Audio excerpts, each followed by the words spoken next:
Сэндийн энх бод контрол комендатор нэвтрүүлэг лав гараг бүр 20 цаг 30 минут.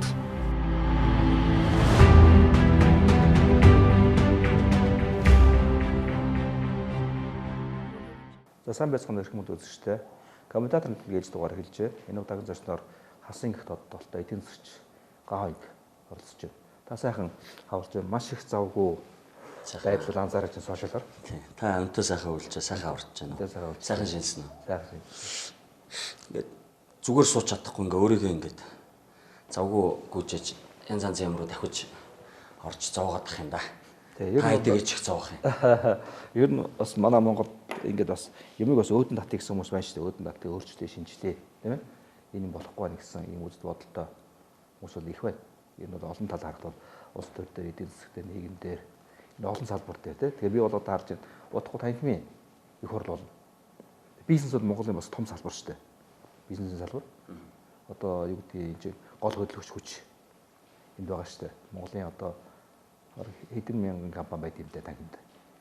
Ер нь бол аль биесээр 3500 гэж байгаа. Тэгвэл татвараа төлдөг нэг 900 гаруй компани гишүүнээрээ ажилт юм байна. Танхим гишүүн байсан байгаагүй нийт баялаг бүтээгч, татвар төлөгч, бизнес одоо эрхэлдэг, ажил олгогч энэ хүмүүсийг төлөөлөх ёстой. Сүүлийн үед бол баялаг бүтээгч гэдэг бид нэршээд байгаа шүү дээ. Тэр нь болохоор 170 мянган аж ахуйн нэгж улсын бүртгэлтэй байдаг байж ш. Тэндээс нэг 70-80 өнөөдөр үйл ажиллагаагаа явуулдаг.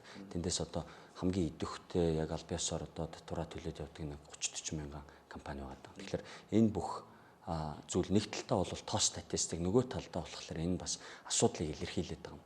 Өнөөдрийн манай нийгмийн мөн чанарыг илэрхийлж чадна.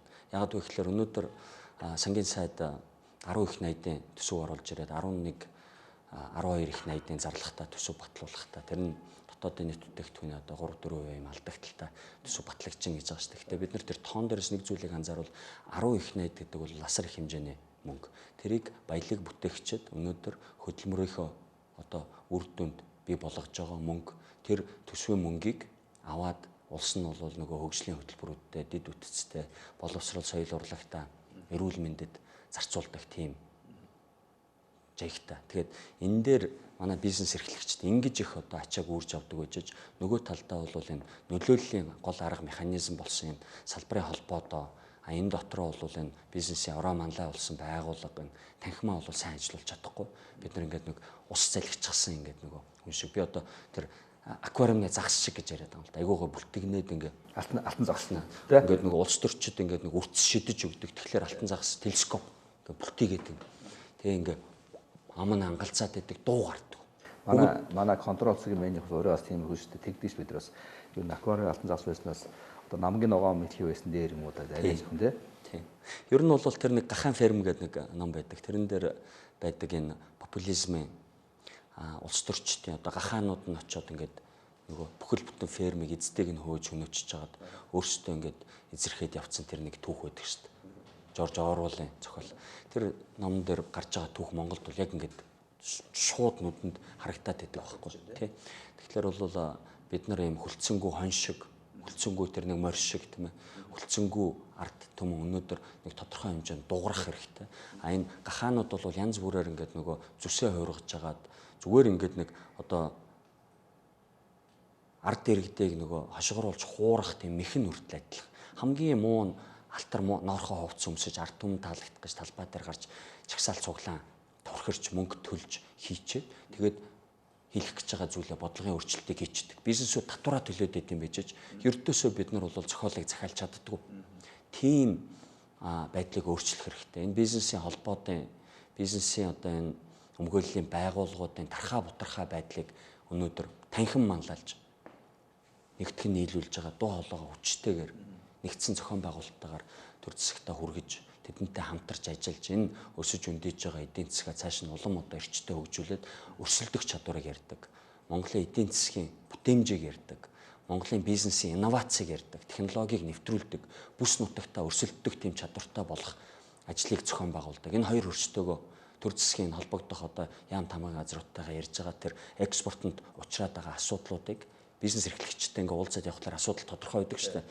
Зүгээр л ингээд нэг юм цаасан дээр дарга нар сууж байгаад ингээд нэг юм хиймэл юм саа дотор очилж тэднийг арилгуулах талын ажлуудыг бид нар ханцууга шамлаж байгаад хийх ёстой байхгүй. Тэгэд одоо цөмөрөө хилд орё, хөлд орё, гараа ажилуулъя, толгоогоо ажилуулъя, би тугчин ч болъё, тугийг ч бариад урд ч алхахыг, цагаан хоолой ч болъё. Та нар уурах тарих маань бай. Надад тэр болохгүй байгаа, бүтэхгүй байгаа асуудлуудаа дамжуулаад одоо миний дуу хоолойгоор өнөөдрийн танхимын дээвэр дор бид нар нэгдэж хагаад асуудлуудаа шийдээд явъя гэдэг тийм санаа. Ер нь бол альвааны байгууллагыг хараад хад ерөөсөө удирдагчтай холбоотой юм харагддаг. Дээр нь бол яг би танхимыг бол би бол өөрөө бол бизнес эрхлэгч биш. Гэхдээ би танхимыг хараад боддоо шүү дээ. Ер нь бол нэг тийм сулхан өөрийн айгүй орон зайгаа айгүй тийм бусдад алдсан гэдэг юм уу тий. Ийм байдалтай нэг тийм үлгэр суулгаар явж ирлээ шаарч байгаа байхгүй. Энэ ялангуяа энэ ч одоо миний ойлгосоор одоо бизнесийг хөгжүүлэх, бизнесийн байгууллагыг дэмжих одоо юу гэдэг нь тий энэ шинэ бизнесийг одоо тэр үүдийн одоо тэрний боожуулах тий томыг томруулах, дундын өшөө өсгөх, тэгээ бодгод оролцох, хууль эрх зүйн орчин сайжруулах, ер нь амьдрах орчингийн сайжруулах хэрэгтэй. Энэ чинь маш нөлөөтэй тий. Энэ дээр их дутуу ажиллаад байгаа байхгүй. Ер нь бол танхимын гол хоёр үндсэн ажил бол нэг нь бол сурталчлах, нөгөөх нь өмгөөлөх гэж бизнес. Тэгэд энэ хоёр тал дээр хоёулын дээр нь танхим олигтой дөрвтэй хөдөлгөхгүй байгааг өөрчлөе гэдэг реформын тийм платформыг би гол нь гаргаж ирж байгаа. Өөрчлөлийн шинжилгээ хариуцлагын тогтолцоог дотор нь бүрдүүлээ. Ил тод зөв засаглалын олон улсын жишг нийцүүлсэн тийм тогтолцоог бүрдүүлээ. Бүр гишүүдтэй хийх үйлчилгээнээс гишүүдийн дуу хоолойгоо авах одоо сонсох тэр сувгуудын чөлөөлж өгье, бөглөөсийн арилгахыг. Тэгээд нээлттэй хаалганы бодлого явуулъя. Ил тод байдлаар санхүүгийн тайлангаа гишүүдтэй орлогоо, татварын хураамжаа яаж зарцуулж байгааг тайлгнадаг болгоё. Үйл ажиллагаагаа тайлгнадаг болгоё. Жил бүр тэр тайлангаа ингээд одоо тайлгнадаг уу? Гэхдээ тэр сайтн дээр нь санхүүгийн тайлангийг нь олоод харж чадсангүй шүү дээ. Тэгээд одоо мөнгө нь хаана хадгалагдیں, яаж одоо зарцуулагддгийг, төсөв нь юу байдгийг ингээд 4 тэрбум төгрөгийн орлоготой байд юм ямар ч байсан жилдээ. Нэг 7 орчим тэрбум төгрөг тэр тэмрэл даргын үеэс л ингээд байсан тэр чигээрээ байж байгаа. Нөгөө ханшиндаа идэгдээд байж байгаа юм байна. Энэ бүх асуудлуудыг нэг жоохон олон нийтийн төрийн бус байгууллагын Монгол улсын хуулинд нийцүүлээд нээлттэйгээр ил тодор шилэн тунгалаг байдлаар явуулах хэрэгтэй. Бид нар төр засгийг шилэн бай гэж шаардчаад төрийн бус байгууллага нь гишүүнчлэлтэй олон нийтийн байгууллага нь халттай байж болохгүй гэсэн тийм үндсэн санаа явж байгаа. Энийг бол бизнес эрхлэгчид одоо царуул сэрүүн ухаанаар ойлгоод ингээд дэмжинэ гэж би найдаж. Танхим болоод маш тийм дэвшилт байгуулга байх хэрэгтэй шүү дээ угаасаа. Танхим бол өөрөө ороолж манлайлж явах хэрэгтэй байгууллага. Тэгэхээр өнөөдөр өөрөө төрөөсөө ч ингээ хоцорцсон нөгөө төрн шилэн болоод цахим шилжилт эднэр гэж санаачлаад блокчейн технологиор үнэт цаасаа зараад эхэлж хагаад бид нар зүгээр адгийн наад зах нь шүү дээ. Facebook дээр гişүүдийнхээ группыг ажилуулчих чадахгүй. Би тэр сая Facebook дээр группыг нээлээ л дээ. Тэгээд тэрэн дээр ингээд оролцоод гişүүдийнхээ дуу хоолойг сонсоод тэднийгээ шийдвэртээ оролцуулаад тэдэндээ мэдээллийг нь өгөөд гомдол саналыг нь аваад төрд хаана завхрал явагдчихэв. Төрийн ямар албан хаагч очиж авилгал нэгчэв. Тэр жидүү гэдэг сангаас зээл авах гээд авч чадаагүй байсан бол яг улаан цай ярьдаг шүү дээ. Ингээ 10% өгч. Тэгээд би ингээ өргөдлөж аваад ингээ батлаад өгье. Тэр явдлуудыг ингээ гомдлыг нь аваа шийддэг. Зөвхөн улс төрчид гоё үгээр ингээ халахвч хийж хагаад өөрсдийнхөө гэр бүлийн компаниудад тэр нөгөө төсвийн бидний төлсөн төсвийн мөнгийг авчиж дундаа хуваарлж эргүүлээ тэр хамаатан садныхаа найз нөхдийнхөө төрөл төрөстэйгээ компаниар хувийн бизнесүүдтэй өрсөлдөж бизнесүүдийн дарж булааж авч нухчин одоо хядж байгаа тэр явдлыг цосох хэрэгтэй. Нэг нэгээр бол бид нар дийлэхгүй. Би өнөөдөр тантай ингээ ярьж байгаад их олзуурах чинь л доо. Ганцаар чинь бол очиод одоо хяналт шалгалтын байгууллагуудаар дарамтлаад амыч ингээ үдээдэгдгийг би ойлгож байгаа. Тэр аквариумны загас байхаас ч өөр аргагүй тийм байдалд бол энэ сүүлийн он жилүүдэд бол энэ манай энэ популист улс төрчд бол тэгээд энэ авилгачин бүгдийг гэж хэлэхгүй. Гэхдээ авилгачин шудраг ус төрийн албаагчд бол ийм байдалд оролцсон. Энийг бол бизнес эрхлэгчдийн буруу гэж хэлэхэд хэцүү. Гэхдээ бид нар чөлөөтэй шахаад байна шүү дээ. Энэ ил тод үгээ хилдэг эрх чөлөөтэй улсын иргэд. Өнөөдөр үндсэн хуулиндаа бид нар хувийн хвшлэн манлайлсан тийм зах зээлийн тогтолцоог сонгоод авсан байгаа. Чөлөөтэй зах зээл гэж байгаа шүү. Тэгвэл энийг одоо цөмөрөө Бүр ингээ А Б-гээс нэхлүүлээд ингээд хэрэгжүүлээд явъя. Цөмөрөө авилгалаасаа салъя. Цөмөрөө энэ болдоггүй, бүтдэггүй тэр нуугдмал байдлаар явсан улс төрчдийн халаасанд ордог байсан, түнтэлэгдэг байсан тэр сангуудыг нээлттэйгээр ил тодоор нь ажилуулъя. Татвар төлсөн болвол эргээд юунд зарцуулж байгааг тайлангаа авдаг болъё. Юунд зарцуулах гэж байгаад нь саналаа хэлдэг болъё гэдэг ийм энгийн одоо иргэний оролцоо гаж биш тийм юм. Монголын иргэний оролцоо шүү дээ өөрсдөө тийм байгууллагад оролцоо. Манай компаниуд баялаг бүтээгчид гол нь оролцооч гэж байгаа. Тэгээ тэрний цаан чи эзэд нь байж байгаа, хувьцаа эзэмшигчд нь байж байгаа, ажилчид нь байж байгаа, удирдлагууд нь байж байгаа. Тэр хүмүүсийн санал бодлын төсөв одоо гаргалтанд, төсвийн хяналтанд оролцож байгаа ч олон жил ярьлаа шүү дээ. Хий. Одоо хий гэж. Та одоо ингээд юугаа яасан, нэр дэвшсэн, тэрийгэ зарлсан. Тэгэхээр танд одоо бас тодорхой хэмжээгээр юу гэдэг. Манай монголч нэг юм яваад ш нэг юм аливааны сонгуулийн өмнө нэг юм сонгуулийн хууль дүрмийг маш өөрчилдөг. Ийм одоо явц одоо олон талуудаар харагдаж байгаа шүү дээ энэ бол. За манай амьдралын бүх манай сэтгүүлчдийн одоо их хурл болох хүртэл нэг тийм өөрчлөлт зөв заалтыг өөрчлөлт өдрийг анзаарч байгаа тийм. Тэгэхээр би бас сая яалаа. Тэгэхээр бас танхимын бас юу гэдэг бас хурл болохын өмнө бас энэ дүрмийг өөрчилж гэнэ гэсэн. Одоо жишээлбэл сүүлийн 3 жилийн өдөр зүгт ажиллаагүй нэг энэ юу гэдэг нэр дэвшүүлэх эрхийг хаана гэдэг ч юм уу тийм. Ийм одоо тухайн юу гэдэг нэг одоо өөрийн шин дэвшнээс хилэнгууд одоо ингэж хувь хүн зориулсан хаасан ийм дүрмийн өөрчлөлт оруулж байна гэсэн. Ер нь бол дүрмийн одоо гол одоо миний барьж аваад байгаа нэг сүүлчийн заалт байгаа. Тэрний юу гэхээр энэ дүрмд өөрчлөлт оруулах хэсэг асуудлыг бүх гишүүдийн хурлаараа шийдээд хүчин төгөлдөр болгоно гэх. Тэр заалтаа л цөмөрөө барина. Тэгэхээр хайрцаглах боломжгүй. Манай баялаг бүтээгчид, танхимын гишүүд, баялаг бүтээгчид хайрцагт орохгүй. Улс төрчдийн тэр балиар арга техник, хар пиар, зарцааны нүүдэл гэдэг энэ арга хэмжээнүүдэд бид нар автахгүй. Өнөөдөр хүн бүр дор бүрнээ өөрсдийнхөө одоо сонголтыг хийн гэж би бол итгэж байгаа. Яг гэвэл энэ бол бас зүгээр нэг одоо нөгөө спортын урлагийн тийм холбоо биш. Энд чинь бид нар нөгөө нийтлэг гол эрх ашиг байгаа. Тэр нь бизнесийн тогтвортой орчныг бий болгоё. Тэр засагтаа үгээ хүргэдэг болоё. Ил тод байдлыг хинч эсэргүүцэхгүй байх. Тэгээд өнөөдөр дүрмэн дээр бид нар мэргэжлийн холбоотын дуу хоолойг авдаг заалтуудыг оруулах хэрэгтэй. Жижиг дунд бизнесийн дуу хоолойг шийдвэрт оруулдаг. Тэнд ширээний ард очиж суух хэрэгтэй шүү дээ. Тийм өөрчлөлтүүд, квотуудыг тавьж өгч явахгүй бол зөвхөн нэг хэдэн хүн ингээд нөгөө жилээс жилд ингээд сонгогддог. Тэгээд тэр нь өөрөө дүрмээрээ ингээд халахвч хийгээд тэр хүмүүсийн л эрх мэдлийг ингээд хамгаалтсан тийм дүрмийг бол өөрчлөх ёстой гэж бодож байгаа. Зүгээр надад зориулаад өнөөдөр дүрм өөрчлөлөд миний нэр дэвших эрхийг хасна гэдэг ойлголт бол энэ ардчилсан чөлөөтэй хүний эрхийг дээдлсэн Монгол улсад бол хаанач явахгүй тийм одоо явцуу явуургүй тийм бодлосоо одоо салцгаа гэж тэргүүлэгчид нь тэр удирдах зүйлд нь хэлье. Гишүүдтэй сонгох эрхийн өг. Тэр хүмүүс 4 жилд нэггүй удаа эрх барьд юм байна. Тэр эрх барих эрхийг нь бити алга хийж үгүй хийгээрэй. Гишүүд энийг бол хүчтэй эсэргүүцэх болно. Би тэрэнд бол итгэлтэй байгаа. Бас энэ үгүй хэлэхэд бол ингээд бизнесүүдтэй уулзаад явж байна. Хэсэг бүлгээр нь цуглуулад мэргэжлийн холбооттой уулзж байна.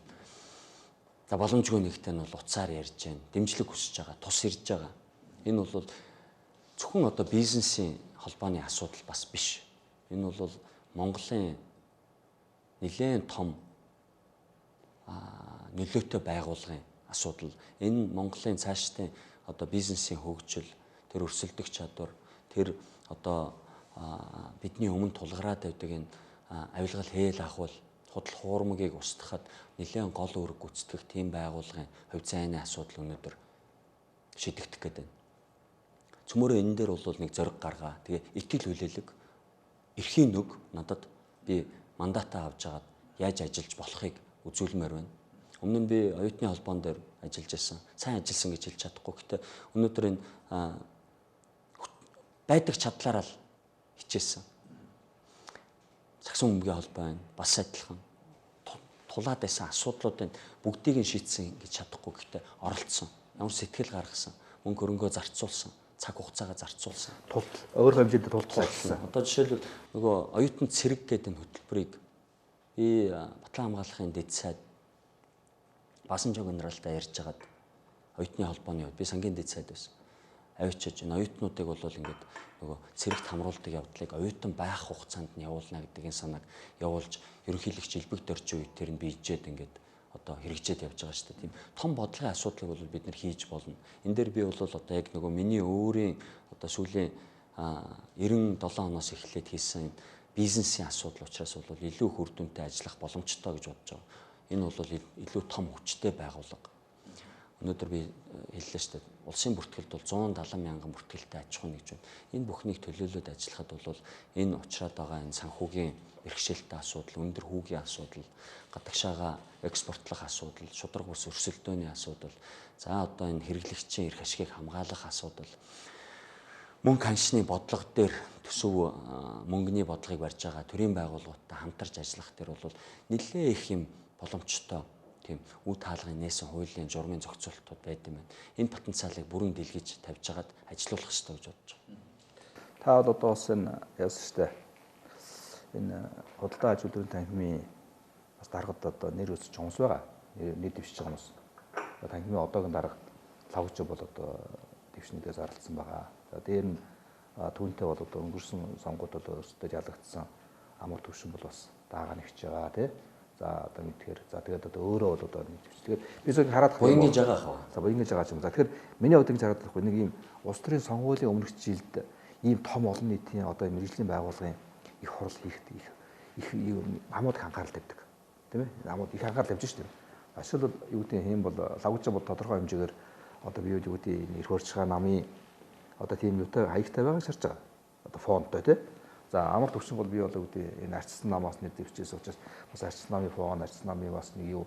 Тэгэхээр ийм анхаарлууд байгаа байхгүй. За өөрөө бол өргөлөө өгöd тийм ээ. За энэ юу хэрвээ сонгоод бол намаас татгалзсан гэсэн бас мэдгэцэн тий. Тэгэхээр нэг иймэрхүү одоо нэг юм байхгүй. Нэг юм улс төрийн намууд ийм мэргэжлийн байгууллагын одоо энэ сонголтод бас их оролцдог байдал манад их ажиллаж байгаа байхгүй. Эмэгтэйчүүдийн холбоо, үйл төвчний залуучуудын байгууллага тий. Энийг ерөөсөө хайдгүй. Энэ үгүй хэлэхэд би өөрөө Монгол Ардын намаас нэр дэвшижсэн, сангийн дэд сайдаар нь ажиллаж байсан. Батболд ерөнхий сайдын үед 12 онд Сүхбаатар дүүрэгт нэр дэвшижсэн. Баг хурлын гишүүн. Ардын намд өөрчлөлт шинжилгээг хийхэд Батболд даргад тусалж одоо ажиллахаар эдийн засгийн бодлогын зөвлөхөөр нь ажиллаж байсан тийм түүхтэй. Баг хурлын гишүүнээс татгалзаж, намын гишүүнчлэлээс төдөлгөлзөж байж энэ ажлыг хийн. Мөн одоо нам бусаар тий. Нам бусаар ажиллах хэрэгтэй. Яг гэвэл би өөрөө энэ олон мянган бизнесүүдийн эрх ашигыг хамгаална гэж гарч ирчихэд аль нэг намын талд үйлчлээд байж болохгүй. Яг гэвэл бизнесүүдэд бол өөрсдийн хувь хүний ихтгэл үнэмшил гэж байгаа. Тэрнэрүү нь би нулимж болохгүй, дэвсэлж болохгүй гэж бодож байгаа. Нөгөө талаас нь бол 20 оны сонгуульд би танхимын албан тушаал дээр дөрөөлж авч жагаад сонгогдох тийм өрөөдөл байдаг бол энэ надтай хамт нэр дэвшиж байгаа нөхдүүдэд уриаллаад тэрнээсээ сал гэж. Одоо их хурл болно. 20 он дэвшихгүй гэдэг амлалтаа бүгдээрээ өг. Тэгэхгүй бол одоо би ардын намын хүн, эсвэл ногоон намын хүн, эсвэл нам бус хүн очоод яагаад би бизнесээ хийж явж байгаад хин нэгний аль нэгний намыг нь дэмжих болчиход. Зүгээр л бизнесийн байгууллагын хувьд. Тийм байж болохгүй. Тэгэхээр энэ бизнес улс төрийг цөмөрөө салгая гэдэг ингээд дээр дооргүй яриад байдаг шүү дээ. Олигархууд байна гэл. Холилдчихлоо, цус ортчлоо гэдэг гой юм ярьдаг байхгүй. Тий одоо сэтгүүл зүй юу ч хийдэггүй. Одоо та нар хараад байгаа юм. Манай их хурлын гишүүдэг. Айгүй гой ингээл. Амар том бизнестэй. Улаанцаа авгаан хүүхэд нэр дээр шилжүүлсэн. Гарч ирэл мууса олигархууд. Хэнийг хэлээд байгаа юм. Зүгээр л нөгөө популизмын илрэл чинь тэр байхгүй. Айгүй бүр бид нарыг мал нөгөө гахаа гэж ферм гэдэг шүү дээ. Жорж Оруул. Энэ ард түмнийг бассаар хагаад бүр ханахаа болцсон. Өөрөө мангар том бизнестэй байж ээж. Жинхэнэ нөгөө одоо төрөөс төрсөн төр мөмтэй юм байж ээж. Тэр ч одоо шүү дээ бизнес ингээд одоо нөлөөнд автцсан. За зарим нь бол одоо 30 гэрүүл гэл ингээл амар нэр томьёо гаргаж ирж байгаа л хан жагсаа зогсож байгаа дүүжил жална одоо буудцгаая гэдэг ингээд урайлаад хий хоосон цээжээ ингэж дэлтэж байгаад явдаг байдлыг болиулах хэрэгтэй. Тэгвэл би өнөөдөр нөгөө нэр дэвшнэгээд нээлттэйгээр зарлж байгаа нь өөрөө нэг шин соёлыг авчирж байгаа болоо гэж бодож байгаа. Улс төр дэнгитгэлтэй эрт зарлж болохгүй чамайг буудаад эхэлнэ. Буудуулаад чи баахгүй болчихно.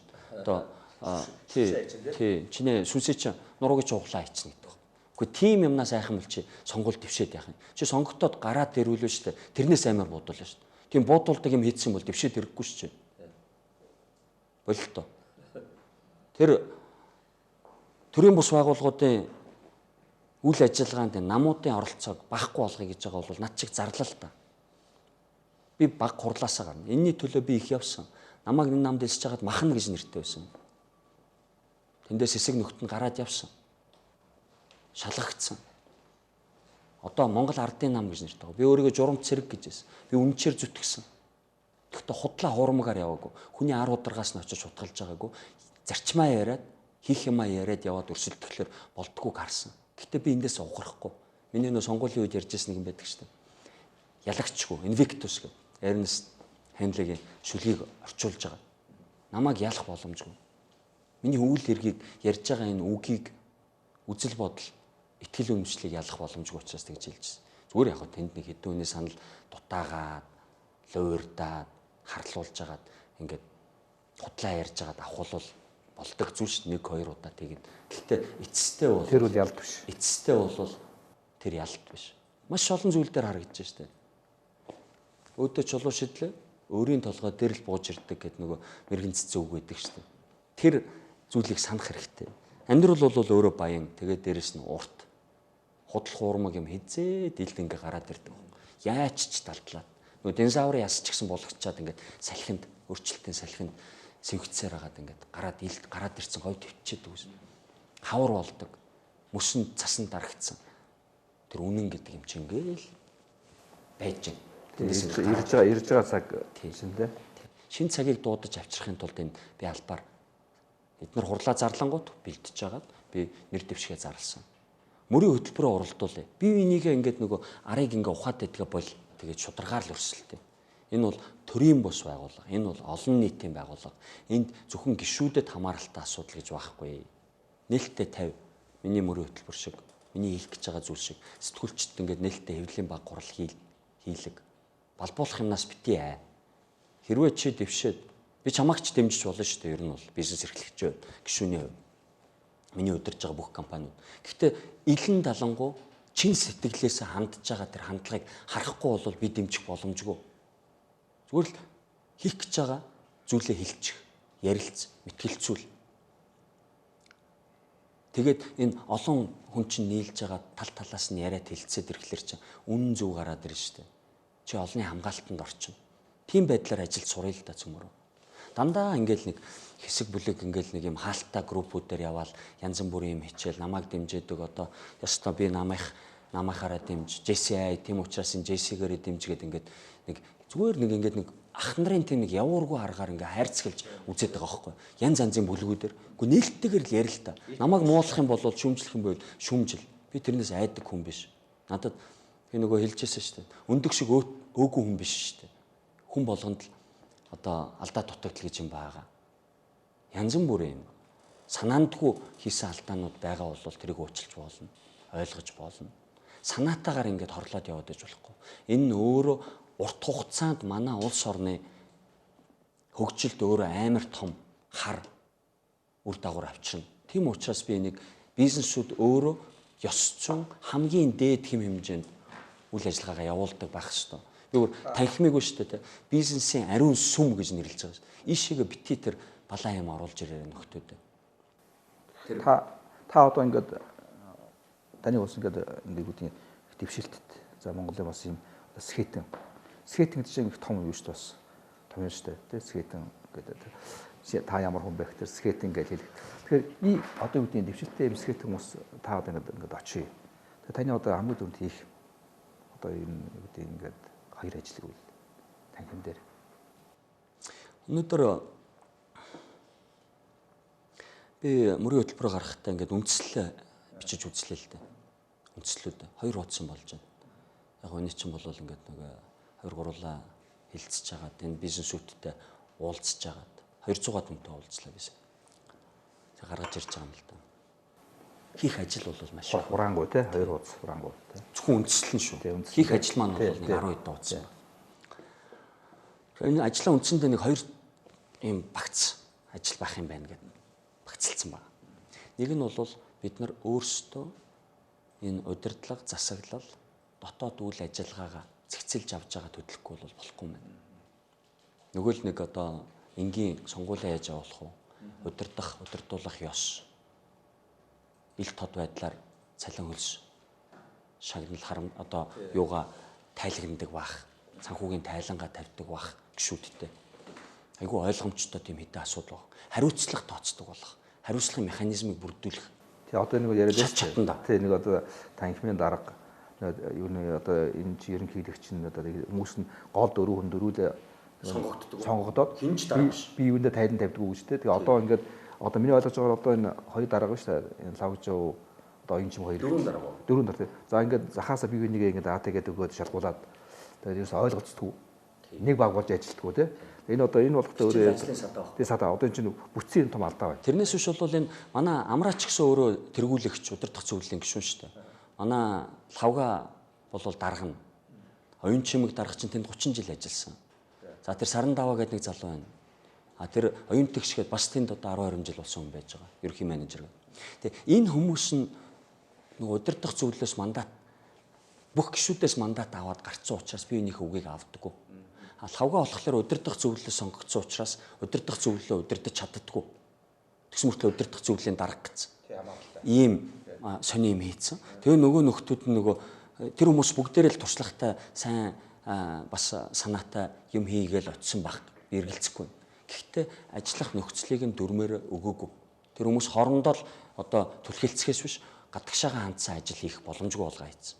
Тэгэд мэдээж яг нөгөө гişүүд рүүгээ хандсан гадагшаага хандсан ажлууд байж байна. Танхимч өөрөө түрүү хэлсэн шүү дээ. Сурталчлах, өмгөөлөх гэдэг юм хол үндсэн 2 үүрэгтэй ролтой байхгүй. Хоорондоо хэрэлдэх гэдэг тийм эрх мэдэл булаацлах гэдэг тийм үүрэг рол байдгүй байхгүй.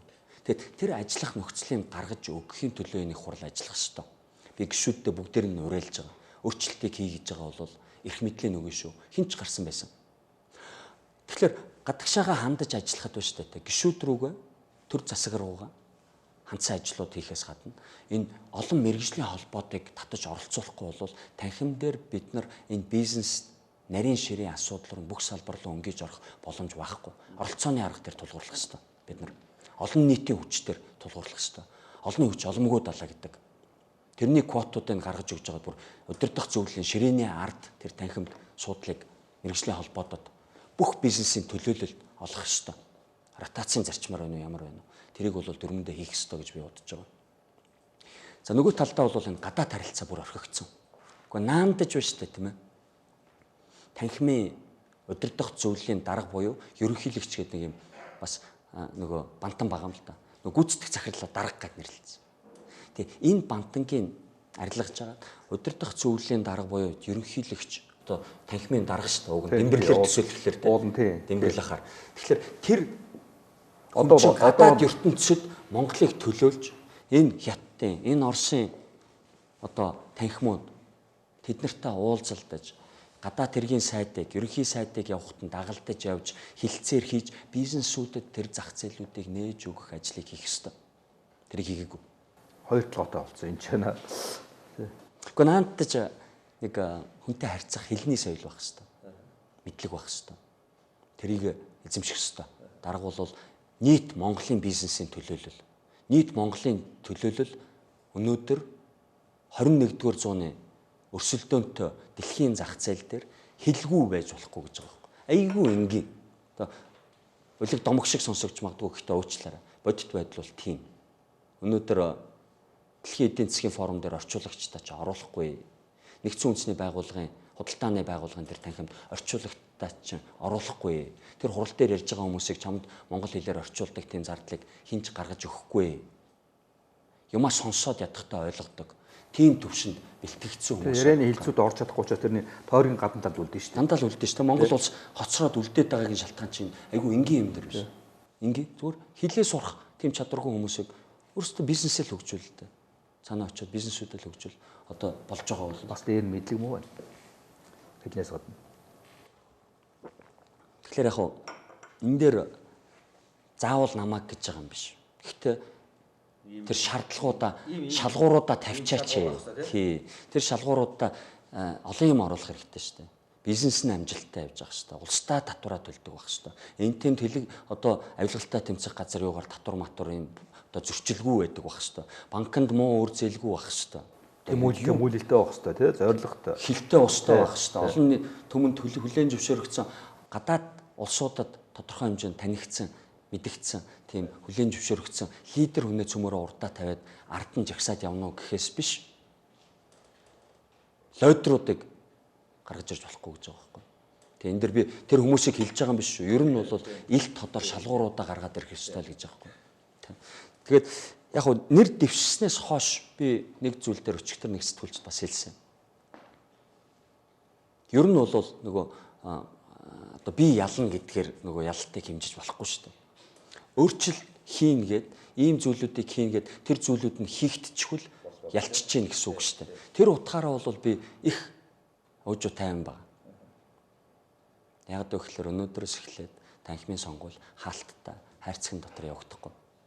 Танхимыг өнөөдөр сэтгүүлчид сонирхож. Ингээл яриа сууж байхад энэ телевизрүүд яриад байгаа биз? Ханахгүй.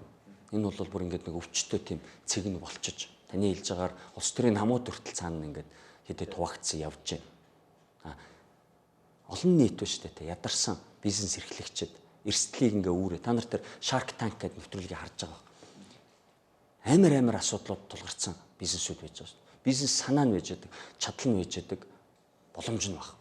Тэр боломжийг олгох үндсэн үүргээ төр хийх ёстой шүү дээ. Тэр энэ бүх асуудлууд ингээд нөгөө гэрэл тусгаад өгж байгаагаар өнөөдрийн байгууллагын дотоод зохион байгуулалт гадагшаа хийх ажил үүрэг роль нь юу байдгийг гэдэг талаас бол нөгөө нийгэм өөрөө ойлголттой болоод авч байгаа учраас танхимын гишүүнчлэл өшөө олон мянгаар нэмэгдэнэ гэж би итгэлтэй байгаа. Өнөөдөр танхимын үгийг бол улс төрчид хүлээж авч сонсдог болно гэж би итгэлтэй байгаа. Өнөөдөр танхим дээр очиод та хийх ажлууд чагсаалт гаргуулна шүү дээ. Томдоггүй их ажил. Зүгээр л наад захын хөдөлмөрийн хууль одоо хилцэгдээд яваад байдаг. Өнөөдөр энэ татварын багц суул яваад байдаг гэдэг ингээд өлөг болсон асуудлуудаас гадна нь шүү дээ. Зүгээр энэ хувьчлалын хөтөлбөр яагаад хэрэгжихгүй байна? Яагаад монголчууд өнөөдөр хувьчлалд оролцож чадахгүй байна? Бизнес эрхлэгчид яагаад бид нар найр тавьж өгөөдсэн байна? Өнөөдөр хөрөнгийн биржээ яагаад хөгжүүлэхгүй байна? Яагаад бид нар бондо гаргаж чадахгүй байна? Заавал банкны зээлэнд ингээ хүлэгдээд банкны төлөө ажиллаад байдаг. Тэр байдлыг хизээ бид нар өөрчлөх энэ одоо реформууд хийж чадахгүй тийм. Нээлттэй засаглал гэж ярьдаг. Компанийн удирдлага засаглал гэж ярьдаг. Энэ бүх асуудлуудыг бид нар хийх ёстой. Shark Tank-ыг өдөр тутам тэр танхим дээр жидүү сангийн ажиллуулж хагаад тэр чинь мэрэгжлийн хүмүүсийн зээлүүдийг өгдөг, хөрөнгө оруулалтыг хийдэг, хооронд нь зуучилдаг. Тийм ажлуудыг бид нар хийх ёстой. Сэтгүүлчдийг бизнесийн талаар санхүүгийн боловсролыг дээшлүүлж хагаад ингээ олон түмнийг цэнэглэх ажилд бол мөнгө төсөв гаргаж хагаад ажиллах ёстой гэж бодож байгаа. Тэгш боломжийг олгохыг манай төр засгаас шаардах ёстой. Өнөөдөр нөгөө хөлн бүг тоглох гэж ингэж хоёр баг бэлдээд товч сунрын ингэж бэлтчихэд сайхан шүүгэлдэж гаргаж ирчээд нөгөө шүүгч нь өөрөө тоглоомд оролцсон авчид нэг баг өөрөө нэг баг гаргангуудаа тэнгүүтээ та нар одоо бөмбөгөө хөлөөр өшгөлөхгүй шүүгээд сагсны шийд гаргаж ирч очиод нөгөө 100 бөмбөг бариулчаад ингээ гүйл тэр дүрм журам чин тогтворгүй байдаг хуулийг өөрчлөөд байдаг тэгээд төр өөрөө бизнесүүд байгуулад хувийн компаниудтайгаа өрсөлдөд байна гэдэг чинь болохгүй зүйл байхгүй бид нар төрийн бизнес дор 70 жил ажилласан ямар үр ашиггүй байдаг үлээ ямар их одоо хомсдлыг бий болгодог үлээ ямар их одоо лөөр хулгай тэнд явагддаг үлээ ямар их байдлаар эзэнгүүдэл би болдог үлээ. Энэ бүхнийг ингээд нөгөө 70 жилийн туршид бид нар ярьж өөрчилчөөд зовж ирчээд өнөөдөр буцаад тийм байдал руу ороод байгааг ердөөсөө ярьж хэлж зогсоох талаар тэмцэлд оролцохгүй байгаа нь буруу. Одоо нөгөө нэг үг өгдөг шүү дээ. Дух коммунизма бродит по Европе гэдэг. Тэгвэл тэр коммунизмын сүнс чинь Монголд аль хэдийн орж ирээд энэ дунд ингээд чимээгүй яваад байна. Хаалга үүд тогшоод ороод хүмүүсийн сэтгэлийг Одоо эзэмдээ. ихс үүсэлж байна те нэгэр. Баян хоосны ялгаа гэдгээр хүмүүсөө баян болгох гэхээсээ илүүтэй ядуучуулаа буцаага ядуу болгочвол тэр хоосны ялгаа арилчихна гэдэг байдлаар асуудалд хандчихна. Гэхдээ тэгэж болохгүй шүү дээ. Бид нар бүгдээрээ ядуу хойд солонгос шиг нийгмээс 30 жилийн өмнө гарч ирсэн шүү дээ. Бүх юм хаалттай. Гадагшаа явж чаддгүй. Тийшээ явах хэрэгтэй байтал доош явах. Бүгдээрингийн баян болгоно гэхээс биш баян босныхоо доош нь татдаг тэр сэтгэлгээнээс залуусаа монголчуудаа ахан дүүсээ сальяа наатаха бол бид нар тэгшитгдэг бүгд 600 төгрөгийн цалинтай жолоочч бай, скетэнч бай, багшч бай, эмчч бай тийм нийгэмд амьдарч ирсэн миний ээж аав. Би өрнгийн биржээс ажлын гараагаа хэлжсэн 1200 төгрөгийн цалинтай ажилтаа болоод ороод ирэхэд манай ээж аав насаараа ажиллачаад нэг нь яабо нөгөөх нь жолооч 600 төгрөгийн цалинтай суужсэн 91 онд. Тийм л нөхцөл байдлаас бид нар гарч ирсэн шүү дээ. Жорлонгийн цаас гэж зүйл байгаагүй шүү дээ бид нар. Тэгэд тийм нийгмийг буцааж авчрах тэр гахаан фермийн ажиллагаагаа улс төрчдөө жоох ухамсартайгаа зогсоо. Та нар хожоод үр хөвгт чинь тусдаа ингээд нөгөө өөр гариг дээр нүүжтээд амьдрна гэж байхгүй. Энэ нийгмийг нураалцгаа бол жоох ухамсартай бай. Ирээдүгөө бод жоохон одоо юу гэдэг нь ухаараач те зогсооч болооч гэж. Янз бүрийн тэр популизм зогсоох хэрэгтэй те. Юун дээр худалдаачийн танхимаас гадна Улаанбаатар хотын бизнесийн зөвлөж гэж байгаа те. Байгууллагад бас бизнесийн танхим тий байгаа. Дээр нь бас Монголын бизнесийн зөвлөж гэж байгаа. Тийм ээ. Би бол одоо Монголын бизнесийн зөвлөлийг бол нэг хэсэг бол хүчтэй болж байгаа юм байна. Гадаад маш их олон хөрөнгө оруулагч төвчөө төвлөрсөн юм байна. Монголын бизнесийн юунд лобби хийдэг том бүлэг гарч ирээд манай танхимыг арчин үүж харж ирсэн шүү дээ. Та юу ч үзэж байна дэрийг. энэ дээр бол би өөрөө SEO клубыг үүсгэн байгуулж байсан 2007 онд танхимын дэргэд дэмбэрэл дарахтай хамтарч байгаа байгуулж байсан шүү. За яг тэр үед бизнесийн зөвлөл байгуулагдаж байсан. Талигаач Питер Моро байгуулж байсан. Одоо Бямсаахан захирал удирдах байгаа. Амчаам гэдэг байна. Америкийн худалдааны танхим. Улаанбаатар хотын танхим бид нар 2014 онд байгуулжсэн. Монголын эдийн засгийн форумыг 9 оноос эхлээд зохион байгуулсан. Бид нар бол орлогоодыг хийсэн бизнесүүд нэгдэх, нэгдсэн дуу хоолойтой болох. Би хувь хүнийхээ хувьд энийг ингээ ороолоод манлайлаад явахыг маш их хүссэн. Өнөөдөр надад бол энэ бизнесийн хамгийн том байгууллагын төлөөллийн дарга дээр нь очиж жагаад эрх мэдлийг авч жагаад тэр ажлуудаа зангидаад дуусгах тийм боломжийг надад энэ их хурл олох болоо гэж найдаад ажиллаж байгаа. Ирэл хийлж байна те. Тэгэхээр бид нар бол нөгөө маш олон одоо барилгачтай ассоциац гэдэг бас хүчтэй ассоциац байгаа байхгүй. Хүнстэй ассоциац байна. Өнөөдөр газар тариалангийн эрхлэгчдийн дээр ассоциац байж байна. За банкны холбоо гэдээ маш хүчтэй лобби групп байж байна. Энэ бүхэн дээр бид нар нэгтгээд танхим дээр уулзах цэг болгоод явах хэрэгтэй. Миний мөрийн хөтөлбөрт урайга бодож байгаад би нэг ийм нэр өгсөн. Бизнес манлайлал хүчээ нэгтгэе гэдэг урай. Энэ дээр бол бизнесүүд өнөөдөр тэр шудраг ёс, тэр гэгээлэг ирээдүг бид нар манлайлж өөрсдийнхөө үлгэр дуурайлалаар ойртуулъя. Хурцсахын хөгжлийг энэ өөрчлөлтийг танхимаасаа эхлэе. Бүх бизнесүүд рүү оруулъя. Сайн жишээгээр ингэж сайхан зүг ирээдүгэ нааш нь өөрөө ингэ татаж авчръя гэдэг тийм санаа. Нөгөө талдаа бол бид нар нэгдэхгүйгээр улс төрчдийн явуулгаар тархаа бутархаа хүчгүй олон зуун энэ төрийн бус байгууллагууд байна. Бизнесийн дуу хоолой болсон. Дуу хоолой болох гэж оролддог. Гэхдээ тархаа бутархаа хүчин сарнсан тийм байдалтай. Энэ гахаа жилт чинь ингэ яад юм шүү. Сүргэлт юм шүү. Олоолаа болд юм шүү. Тэгэхээр бид нар жилийн онцлог бас байна уу? Яг өнөөдөр янз бүрийн одоо дохоог ингээ хараад байвал цаг нь яг ирсэн байгаа л да.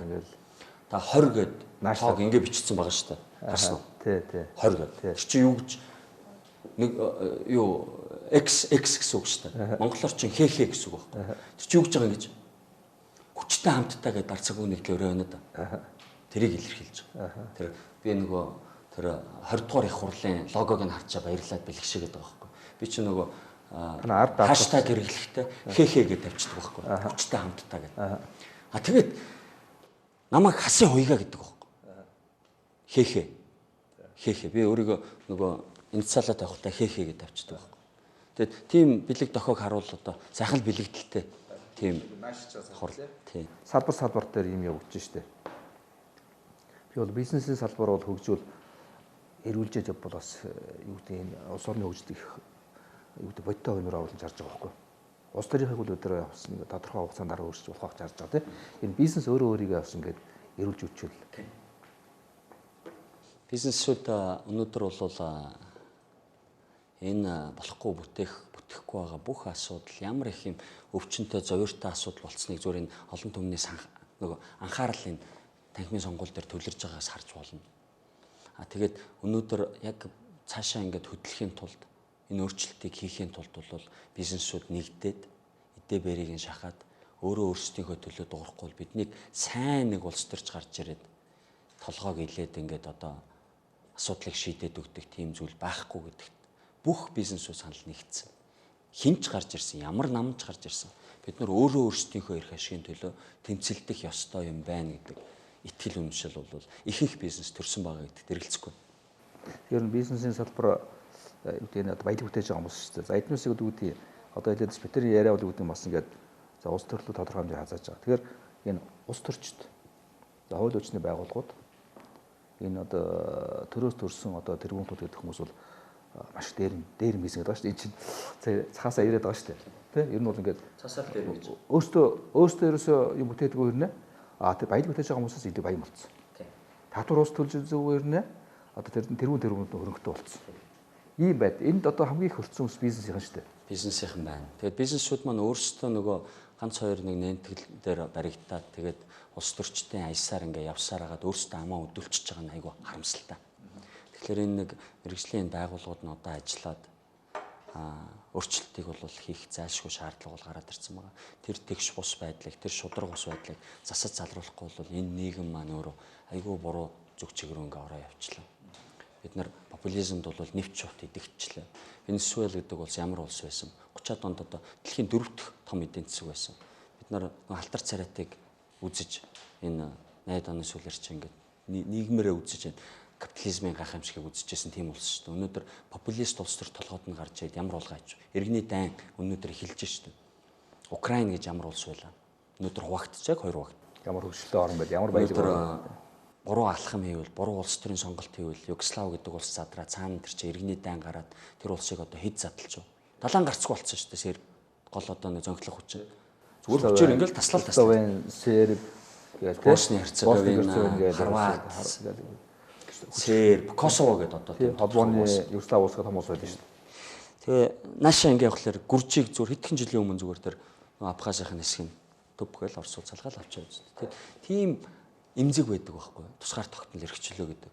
Энэ дээр бид нар айгүй ухаантай байх хэрэгтэй. Ер нь бол бидний үндэсний язгуур эрх ашиг гэж байдаг бол хамгийн нэн тэргүүн тэр Монголын тусгаар тогтмол эрхчлөө, Монголын одоо газар нутгийн бүрэн бүтэн байдал байх ёстой. Энэ бол одоо хинч ямар ч тохиолдолд бол эрсдэлд үл оруулж болдог. Тэрнийг оролцсон хүн бол улс орноос урвсан тийм хэрэг тооцогддог. Жишгт бид нар аваачих ёстой. Ер нь бол бид нарт нэг тодорхой этик ёс зүйн хэм хэмжээ бол байх ёстой.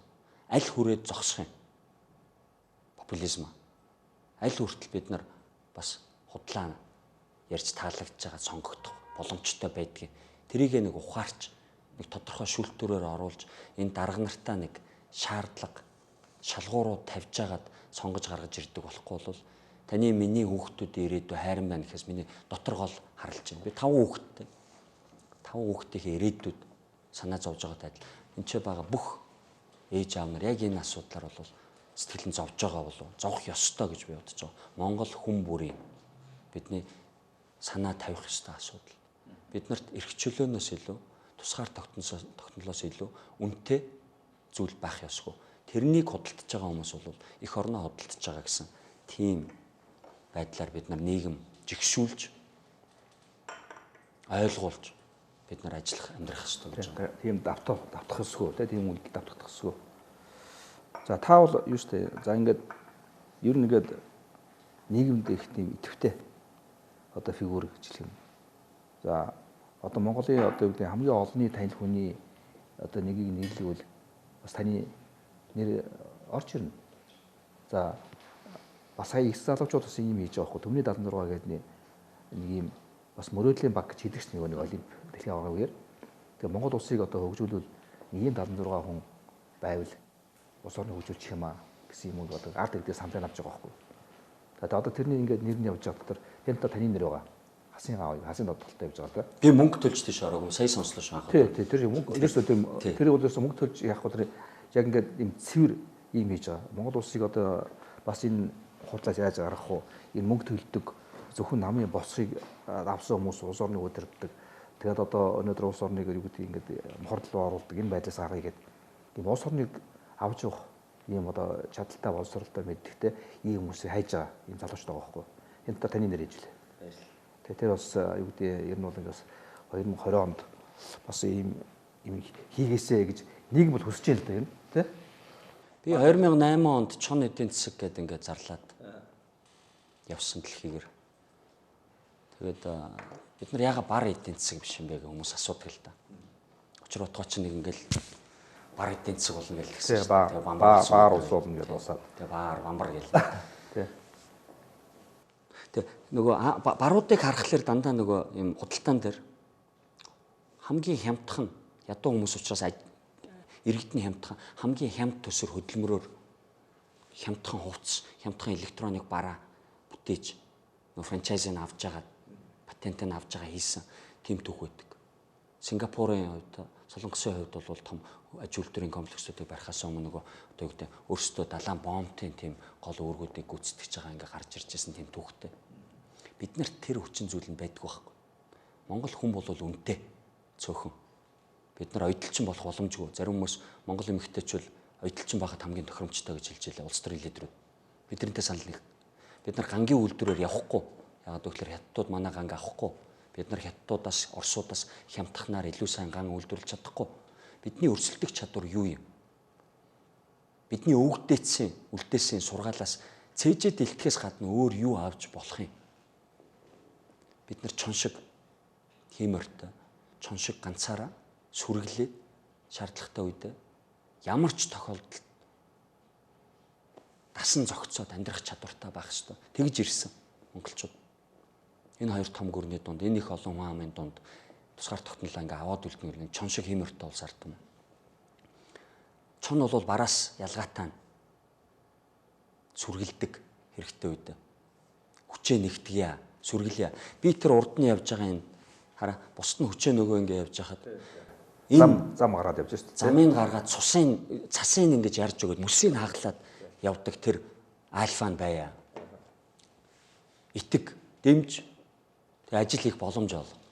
Над тэнд очиод цалингийн талаар хэрэлдэх цаг байхгүй учраас би цалингаас нь татгалцсан.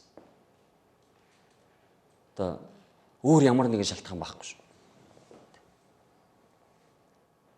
Хүмүүс ягаад цалингүй чи цагаа гаргахгүй тэгж үнгүй юм үнгүүл байдаг гэдээ бас цэцэрхчихлээ. Яг шүүмжлэх юм надад бол мэрсээр гарч ирдэг. Тэгэд хүмүүс тийм шүүмжлэх шалтгаан гараад ирэнгүүт нэг үнцэг гаргаж шүүмжилдэг байхгүй. Гэтэ надад хийсэн гэмт хэрэг гэж байхгүй. Хувилдсан луур тендер гэж байхгүй. Оролцсон ч дүү гэж байхгүй. Бүх юмаа би нээлттэйгээр ингээд зарлаад хийгээд явсан учраас төрд ажиллахтаа ч тэр энэ эдийн засаг бизнес санхүүг нь хариуцдаг тэр гол яам нь сангийн яамд би дэд сайдаар ажиллаж байсан. Надад ажлын туршлага байна. Би Монголд хамгийн сайн банкыг байгуулж Хятадд хөрөнгө оруулалт хийжсэн. Тянрон гэдэг. Хятадд хөрөнгө оруулалтыг бол тийм амар биш. 5 жил хөцөлж байгаа гэжсэн. Киргиз хөрөнгө оруулалт хийжсэн. Монголчуудыг би бахарах ёстой факт гэж бодож байгаа. Банк санхүүгийн салбарт. Би Оросод, Германд очиж багшилдаг байсан. Консалтинг хийдэг байсан. Дэлхийн мондгуудтай хурлууд дээр мэтгэлцдэг байсан. Тэр Граммины Мухаммад Юнус гэдэг нөхөр очоод Нобелийн шагнал авахаас өмнө Брюсселд би мэтгэлцэжсэн. Бельгийн хааны өмнө Филипп гэдэг нөхөр байд. Голландын хатан хаан болохоос өмнө хурж ирж Дэлхийн банкны шагналыг гардуулж ирсэн. Бичил зээлийг Монголд хөгжүүлэх үйлсийг Дэлхийн банкнаас үнэлээд өгсөн учраас надад тэр шагналыг өгч ирсэн. Өнөөдөр Давосын эдийн засгийн чуулганд бол би Монголыг төлөөлөх гол одоо нүүр царай болж оролцож ажиллаж ирсэн. Энэ тухайга би нэг ярьдаггүй. Өнөөдөр ярих гэж бодсон. Би зарим зургнуудаа хуваалцж байгаа. Гадагшаа орсод бол таны одоо юу штэ. Одоо нэр нүүр тань талын хүрээ бол хөргөн байна. Та Google дээр нэг гам ойг гэд хийгээд үзээрэй. Та нар Google дээр Клинтонтой одоо уулзсан бизнесмэнүүд их олон биш баг. Тийм ээ. Одоо Тони Блэртэй уулзсан бизнесмэнүүд бас олон биш баг. Клинтонтой би 2 удаа уулзах боломж гарч ирсэн. Тони Блэртэй бол 3 удаа уулзах боломж гарч ирсэн. Энэ дээр Америкийн хэрэглэж, Английн хэрэглэж байна. Дэлхийн бодол тодорхой. Ямар нэгэн албан тушаалаар дулдуудаж тэгж уулзалтанд дагаж ороод зураг авахулсан юм биш шүү. Би өөрийнхөө нэрээр явж очиод өөрөө очрол зогсож жагаад уулзаад цагийг авч жагаад уулзж байсан. Хүлээн авалтанд нурагдчихсэн. Тийм. Би Schwab Foundation-ы 2009 оны social entrepreneur, нийгмийн entrepreneur гэсэн үг. Монголоос өөр тийм байхгүй. Social entrepreneur. Би дэлхийн залуу манлайлагч, дэлхийн эдийн засгийн форум. Энийг Монголд анх таниулсан.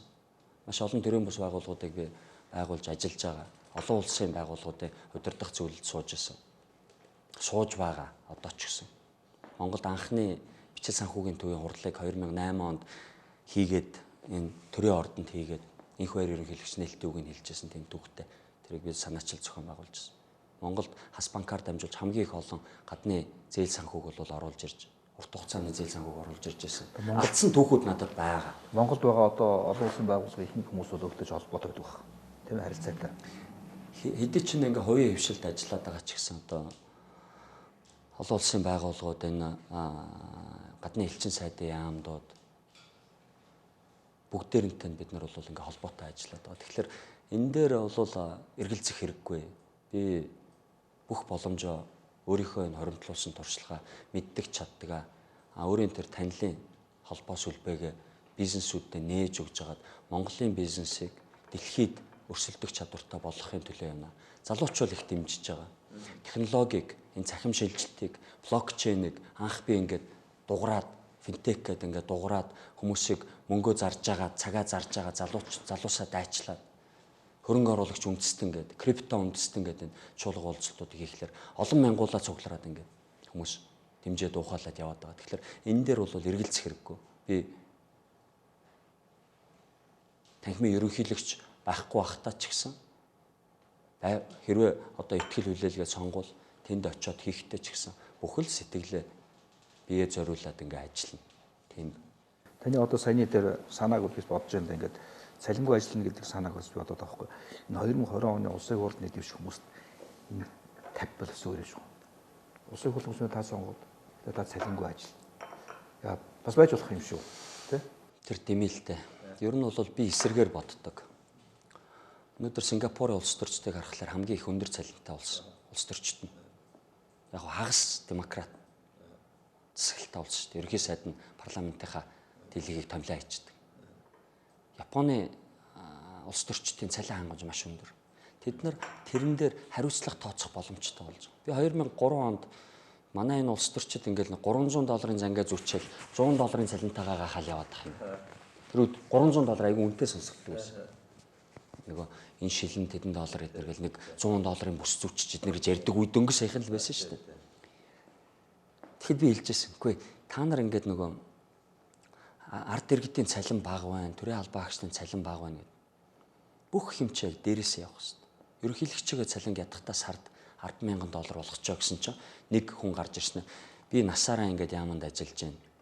Тэгээд чи намайг одоо авилах чинь дээрэмчин гэж байгаа юм уу? Гэхдээ яаж тэр үед тэр $100-аар амьдарч исэн тайлбарлаж чадахгүй байгаа байхгүй. Өөр хувийн бизнестэй л байдаг байхгүй. Би заавал авилгал авсан гээгүү шүү дээ. Тэгээд тэр хүмүүс чинь нөгөө олон түмний төлөө ажил гэж сонгогдож гарч ирчээд өөрсдөө тэр чинь ар гэр бүлээ тижих хүүхдэд боловсралтай эрүүл өсгөх ёстой үстэй. Тэр үүргийг нь яаж хангин хангах юм бэ? Шудраг ажил гэж байгаа бол шудраг тэр цалингийг өгөх ёстой шүү дээ. Миний тэр танхим дээр очиж байгаа авилгалд өртөхгүй тийм. Миний тэр танхимаас цалин авахгүй гэж байгаа шал өөр шүү. Би өөрөө бизнес энэ нөгөө ядарсан бизнесүүдийн татвараар орлогоо бүрдүүлдэг тийм ажил. Энэ олон нийтийн ажил байхгүй. Тэгээд би нөгөө тэнд болж байгаа хэрүүл вэ шүү дээ. цалингаа нэмүүлээ, шагнал урамшуулал авъя, миний энэ зардлыг төл, би гадаадад амармаар байна. Тийм хэрүүл хиймээргүй байгаа байхгүй. Өнөөдөр зүгээр л тэр доор нь ажиллаж байгаа хүмүүс. Би бол бас нэг 20 гаруй жил бизнес хийгээ явсан учраас өөрийнхөө амьдралыг ингээд аваад явчихна. Би харуулсан шүү дээ. Намайг ингээд годомжинд гаргаад шитгэхэд би өөрөө босоод ирсэн. Өнөөдөр энэ ард санхүүгийн нэгдэлгээд энэ компани байгаагүй юм. Би босгосон. Би компани босгох тийм менежментийн удирдлагын ур чадварыг эзэмссэн. Санхүүч хүн. Тэгэхээр хамгийн үнэтэй хөрөнгө оруулалт бол надад энэ ч байж байгаа. Тэгэхээр тэрэн дээр бол ердөөсөө эргэлзээд хэрэггүй. Би тэр цалин минийх бага байна, их байна гэдэг хэрүүлд оролцохгүй тулд арга ядсандаа л тэр мэдээллийг хийсэн. За та бүхэн ингээд ярьцсан ингээд өндөрлж байна. Тэгээ таныг одоо өнөөдөр манай асуудал төрүүлсэн ирсэнд баярлалаа. Тэгээд удахгүй болох танхимын хувьд бас амжилт хүсье. Таныг одоо түрүүний одоо харуулсан шан шигээ бас ингээд бусдыг манлайлаад урайлаад одоо мөсийн зүсээд одоо цасын яраад тий бусдыг одоо ингээд дагуулж явахыг бас өрөөе. Баярлалаа. Энэ шүү дээ. Чонч. Энэ картан дээр. Тийм ээ. Энэ альфа гэдэг чинь бас тэр чоноо илэрхийлж байгаа. Манай оффист байгаа. Альфа гэж байгаа шүү дээ. Орой. Сүмбэр, оргил. Бидэнд хамтаас үзэгчтэй баярлалаа. Дараагийн дугаараар иргэн уулзъя.